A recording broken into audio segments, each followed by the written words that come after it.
Наурыз мейрамына санаулы күндер қалды. Биыл Петропавлда көктемнің негізгі мерекесі күн мен түннің теңелген күні барша қалалықтар атап өтпек. Бүгіннен бастап шаһар аулаларында Наурызға дайындық қыза түсті. Пәтер кооперативі иелері тұрғындармен бірлесе баспана айналаларын тазалап, мерекеге қамдануда.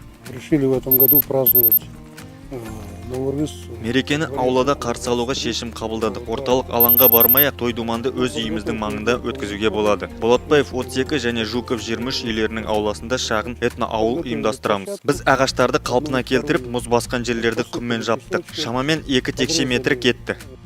Строитель пәтер кооперативі қарамағында 3 көп қабатты баспана бар. Онда 1300-ге тарта қала тұрғыны қоныстанған. Әз Наурызды түрлі ұлт өкілдері бір атаның баласындай қарсы алмақ. Наурыз мерекесін аулада өткізу туралы, әрбір аулада өткізу туралы жаңалықты біздің осы ауланың халықтары жақсы қуанышпен қарсы алып отыр. Бірінші тұңғыш рет өткізіліп отырған осы жиынға біздің ауланың әсіресе осы үйдің халықтары түгелімен белсенді қатынасады деген сенімдеміз.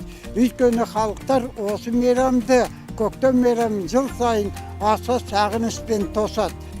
Биыл Наурыз мерекесі екі бірдей орталық алаңда ғана емес, сондай қаланың 300 ауласында аталып өтпек. Қалалықтардың күшімен концерттік бағдарламалары әзірленіп, дастархан жайылмақ.